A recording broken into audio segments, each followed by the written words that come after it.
Welcome back. This is Meccan Revelations Part 7.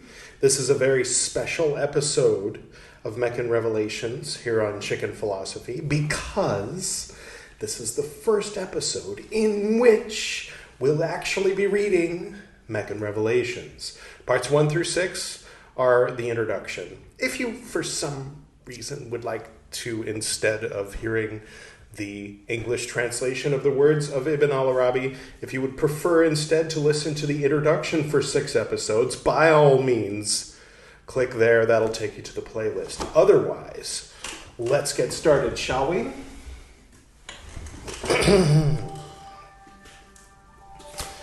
Divine names and theophanies.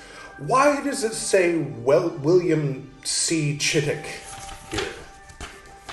Okay, maybe I was a little off. Some of this is going to be William Chittick, and some of it is going to be Meccan Revelations by Ibn al-Arabi, translated into English. Highlights, there's like volumes and volumes of it. Only a little bit was translated into English at the time of the publication of this 2-volume series. Perhaps more has been translated by now. I think this is a little too loud. I promise I will get right to it. I'm as excited about it as I assume you are. Okay. This is the first major chapter of the Futuhat. No, it's not. It's you, William. I can tell. To deal in summary fashion with Ibn al-Arabi's overall cosmological perspective. He begins by answering briefly and without elaboration the questions posed in the title of the chapter, which is, quote, on the true knowledge of the origin, bracket parentheses, had, and bracket parentheses, of the spiritual creation. It's just William. Don't worry, you're not missing anything. I just thought, I already have my back. That's good. Yes, is that word really had? Bad. Well, bod, B-A-D, apostrophe.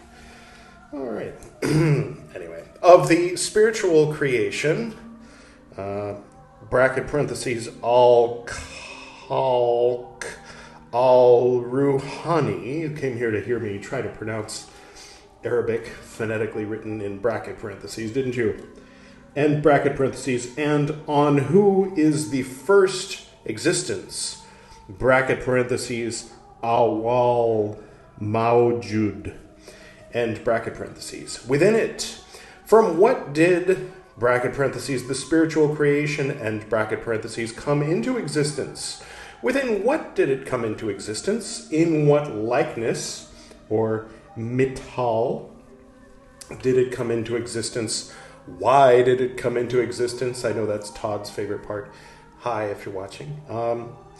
What is its goal? Bracket parentheses, G-H-A-Y-A, Gaia, and bracket parentheses. And on the true knowledge of the spheres, or aftak, of the great and small worlds, al-alam, al-akbar, wal-asgar. Part of me kind of wants to leave out the Arabic in bracket parentheses just so that it will flow better in English. It's like, yeah, it's translated into English. You and I don't speak Arabic, I presume. Perhaps you do. I don't. We're not learning Arabic, so maybe I should just stick with the English and skip over because it distracts from what we're talking about, I think. If every once in a while we're like, oh, now he's going to try to pronounce Arabic. Okay, he's talking again. Oh, now we're back to, you know what I mean? So from here on out, I will skip over the Arabic phonetic bracket parenthesis transliterations. In answering the question, why did the spiritual creation come into existence, he mentions the divine realities, thereby alluding to the importance of the divine names.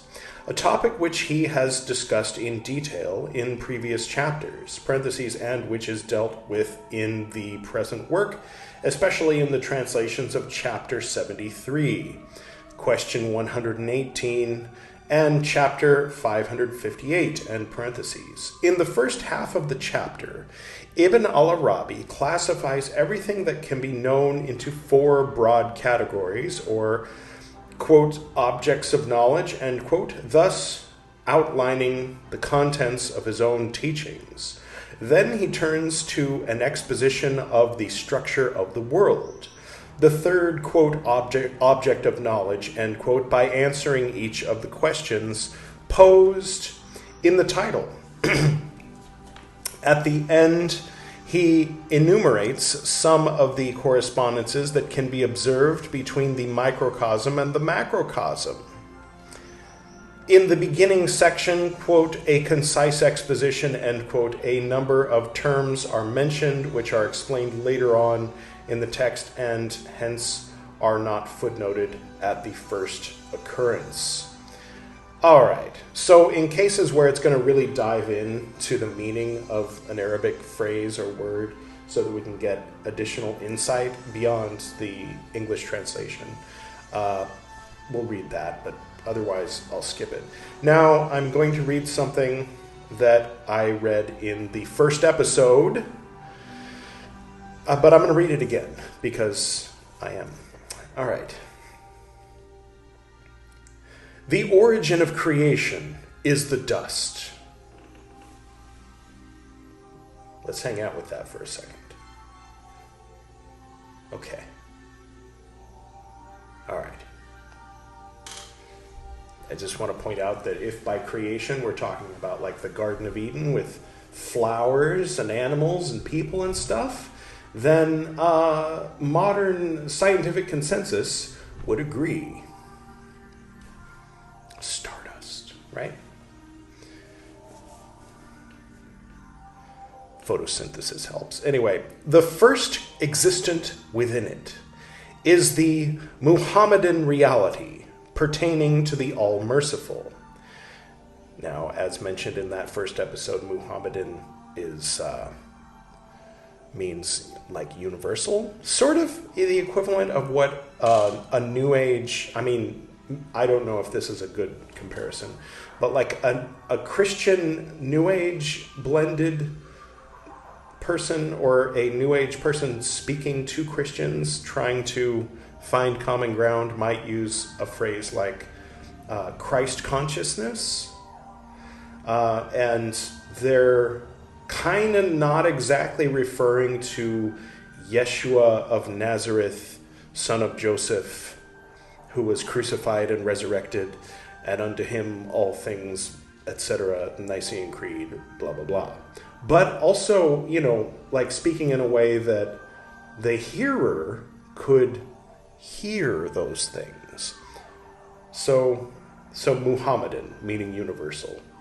But his audience, of course, rather than being Christians or Catholics, were varying degrees of Islamic, from conservative and traditional to maybe less so, maybe more open-minded, all the way to the Friends of God themselves, the Sufi community.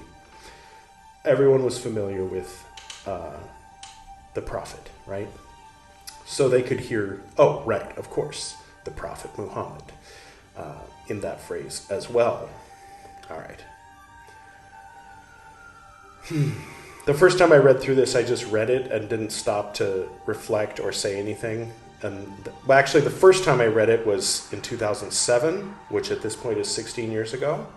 That was me 16 years ago with a very different hat. 2 hats ago, with a black fedora, reciting it over the Gwydion theme with great intensity. And then in the first episode, I was walking around on the beach. The first episode of this, I mean. So now here I am reading it and commenting. I hope you don't mind the commentary. Okay. The All-Merciful, of course, meaning God. So at that point, modern scientific consensus reality would diverge from what's being said. But you had him with the dust. Okay, a reality, in bracket parentheses, so we can assume it's not there, which is not restricted by position, since it is not spatially confined. A reality, which is not restricted by position, since it is not spatially confined. That universal reality, what he's defining as the Muhammadan reality, is not restricted by position, because it is not spatially confined. Not here in our 3 or 4 dimensional universe. At least according to those words. Okay. Or at least not restricted by it. Okay. Not confined by it. From what did creation come into existence? That's the question. Answer. From the known reality, which is described neither by existence nor non-existence. Sounds a little like Nagarjuna. He was the one that was,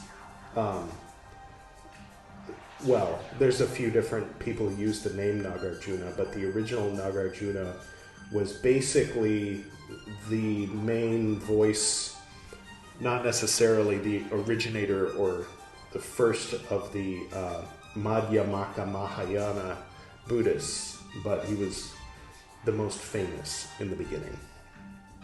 And he was clarifying that it's incorrect to say that everything exists. It's incorrect to say that everything doesn't exist or nothing exists.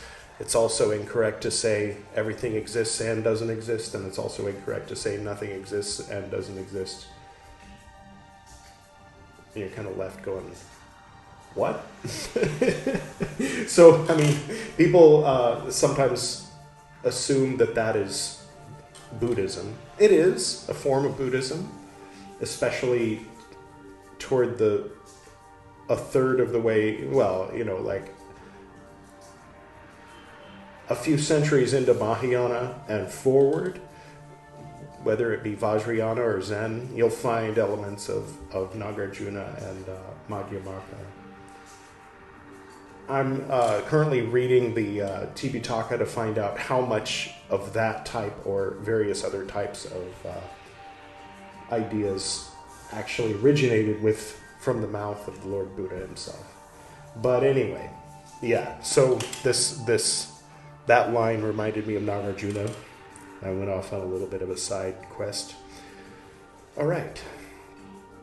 I just kind of want to, I hope you don't mind, I just want to take this opportunity to reflect on each of these rather than just burn through them and be like, yeah, isn't that profound? Here's another one, here's another one, here's another, let's think about this. Let's talk about this. All right. The known reality, which is described by either existence nor non-existence. That's from what did creation come into existence. Okay. Kabbalistically, Hermetic Kabbalistically, at any rate, I don't know if I can speak for the kosher variety, but it seems like the root, stem, and seed of all metals. No, the potential in Keter for the whole tree is present in Keter, which is kind of neither existent nor non-existent. Something like that. Anyway, there's this compulsion that Golden Dawners have to want to cram everything into the tree of life, but, for better or worse. All right. Within what did it come into existence? Within the dust. Okay. So dust swirling around the cosmos, and creation came into existence. All right. It's like a capital D dust, too. And then, of course, it makes, so isn't dust part of creation? Well, this is saying that creation came to be within the dust. All right. In what likeness did it come into existence? The form known within God's self. I mean, that raises more questions than answers, but it feels koanic. I don't know. This is reminding me of elements of Zen and Madhyamaka Buddhism. Of course, in Bereshit, in the Tanakh, as we know, the Adam are created in the image of the Elohim.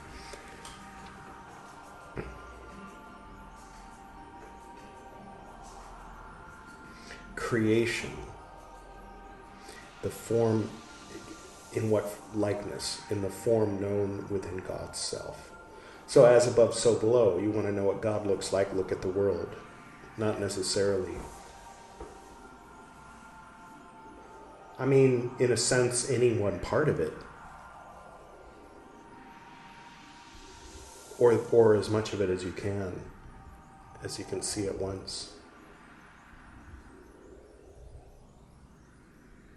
In that sense, not holographic in the sense of, oh, it's not there, it's a hologram, it's the holodeck, but in the idea of the holographic universe, that every point in the universe contains the whole universe. You could wrap a scientific mind around the idea. I mean, they wouldn't be interested in doing that. Most of them, I don't think. But the gravity from every speck of matter in the universe, however far away, does or did have an impact on every other point in the universe. And light, I mean, both light and gravity, with the exception of events which occur beyond the horizon. Is it called the temporal horizon? Beyond the horizon of the expanding, the acceleration of the expanding of the universe beyond the speed of light. Events that happen on the other side of that, the gravity on the light presumably won't ever affect us or another point that's on the other end of it. So that's not a good example. I'll just keep reading. All right. I mean, you can find this book if you want to just read it. Maybe there's an audio book. Here, I want to dive in. There's so much in every phrase. I mean, maybe at some point I'll start just reading more and stopping to reflect less. But as you can see from the 2007 recital and from the recital at the beginning of this one, I've been contemplating these words actually for a long time. So this is the first time I've stopped to speak out loud about them. Okay. Why did it come into existence? To make manifest the divine realities. Okay, so that implies that there was a need, a desire, an urge, an impetus, a motivation of some kind. Perhaps that's an anthropomorphizing something that's well beyond anthropomorphization. Anthropomorphization? I don't know. But, not human. Anthropomorphizing God, what can I say? Being raised Christian, partly, half. It's a habit they have. That guy Jesus. In this context, he was a prophet, but in Christianity, he was God. Never mind. Oh my God, this one time, I like telling this story. I was taking Hebrew, and my teacher, I asked her to translate the Ave Maria. Ave Maria, gratia plena Dominus tecum. I wanted to say it in Hebrew. And so she was going line by line. And I had been studying with her for 2 years. And so I noticed when she got to Mater Dei, she translated it as mother of or pertaining to God. And I was like, no, it's mother of God. And she's like, well, yes, that's what it. I'm like, no, what you wrote is like related to God, but this is, she's, and she's like, well, surely you don't mean to say she's God's mother. And I was like, yes. In Christianity, Jesus is God, and Mary is his mother, so that makes her the mother of God. And she was absolutely horrified. And this is a woman who was saying that, my people were so hard-headed they didn't accept Muhammad, and that's why, there was this big split between these two people, these two religions, is because they just wouldn't listen to him. And it's like, damn! Yeah, I mean, now she's like totally flying the blue and white flag in this current conflict, but I do have a memory of her saying that. So anyway, but no, and also like Hinduism and all this kind of yoga and Kundalini, and everything, anything, so many things, all of it just fit, with Hebrew at the middle, everything. Sort of like the rose cross symbol I have somewhere around here has Jesus at the middle with everything orbiting around it. But yeah, Mater Dei was too much. And then she translated it for me, but then asked me to leave. And then I came back for my class a week later. Everything was fine, but it was just interesting to observe a line being crossed. But yeah, in Islam, they also don't believe that he was God, so that's okay. But he is an important figure in that religion. So they're all three very closely related: Islam, Judaism, and Christianity. Okay, so where were we? Yeah, why did it come into existence? To make manifest the divine realities. That's why it came into existence. Okay. What is its goal? Deliverance from mixture. At first it's like, are we talking about cotton and polyester, or what are you talking about? I'll keep reading. I don't think so. I think it's something much more cosmic and profound. So that each world may know its share from the producer. Okay, so this is sort of implying that outside of creation or before creation, everything was mixed up. And the knower and the knowledge were all mixed up, and that in establishing creation, the knowledge can be known and compartmentalized. I'll keep reading because if this isn't making sense, it'll start to.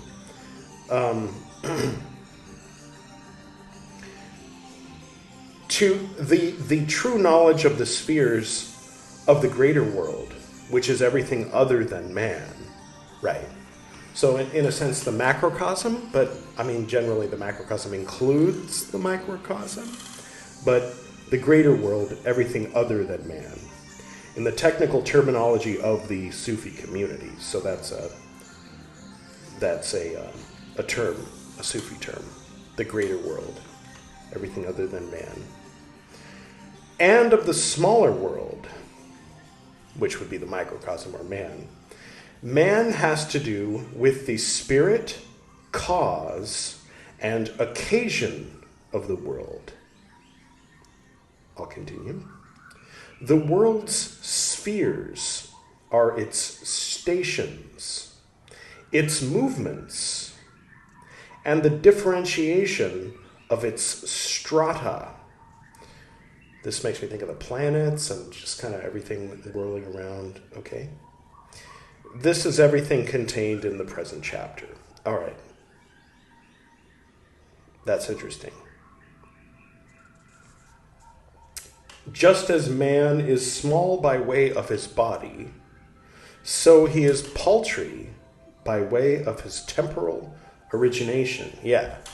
So if you look around and you see the big universe and you think, oh my God, compared to all the stars, compared to the size of the earth, compared to the size of my block I live on, I'm tiny. Compared to the size of the city I live in, I'm even tinier.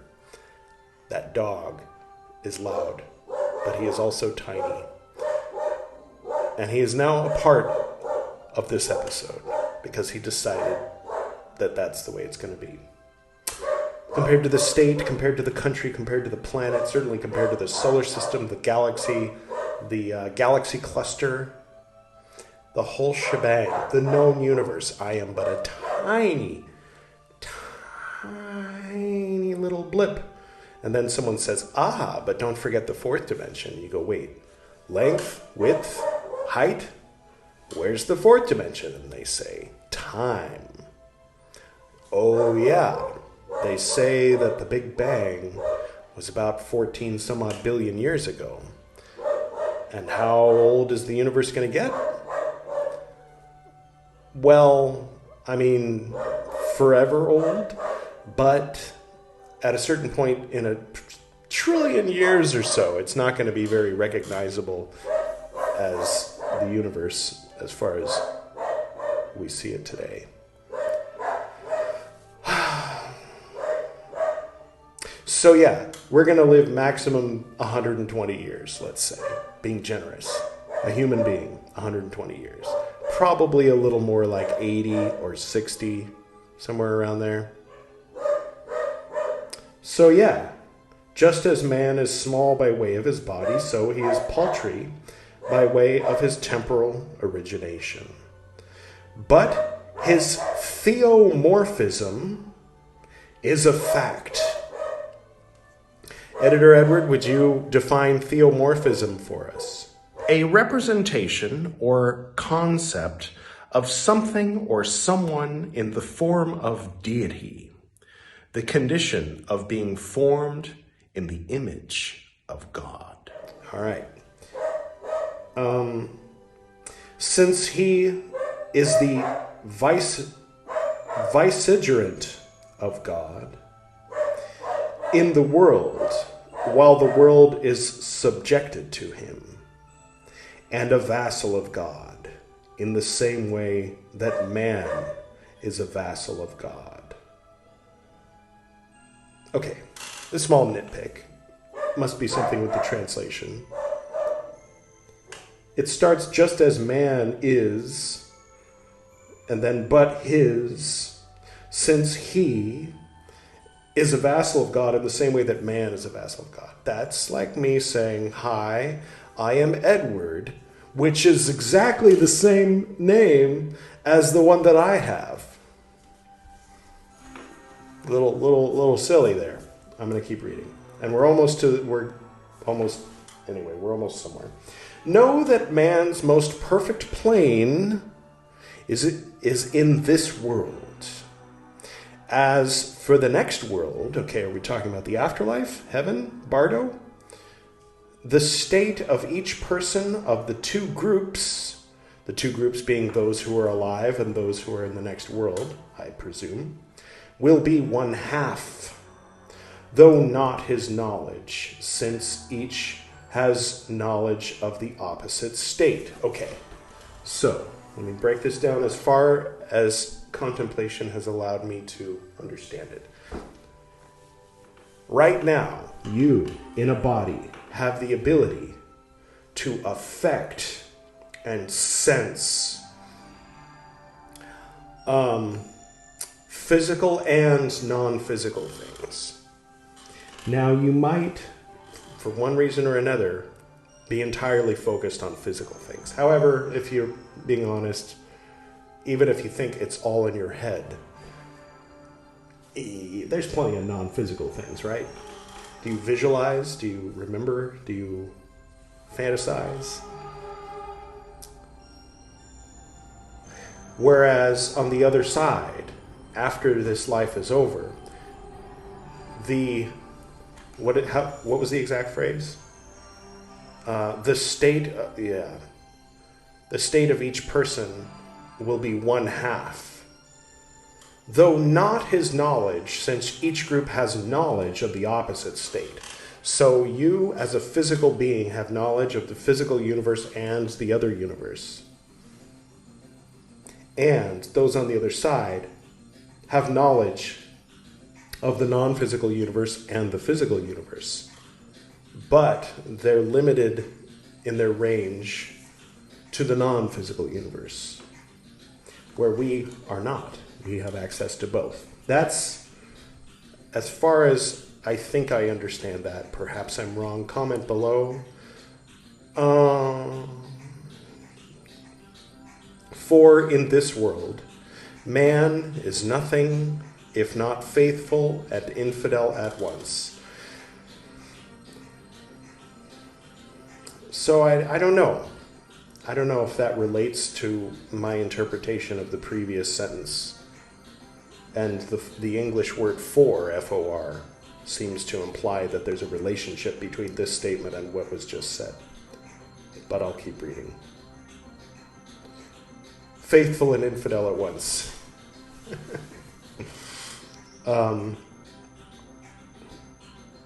Felicity and wretchedness, bliss and chastisement, blissful and chastised.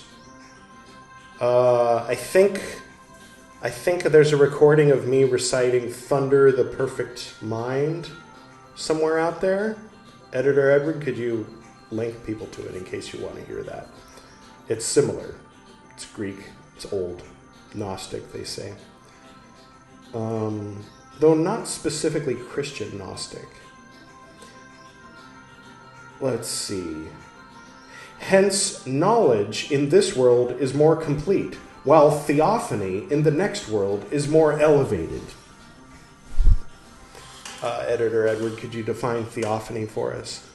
A visible manifestation of a deity. Thank you, Editor Edward. So understand and open this lock. For those who understand, we have composed an intimation.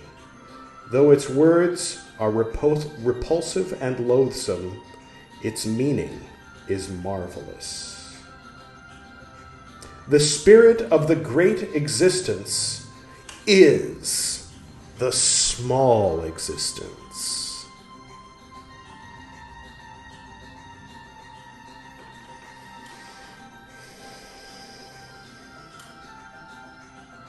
We'll pick up with that line and move forward from there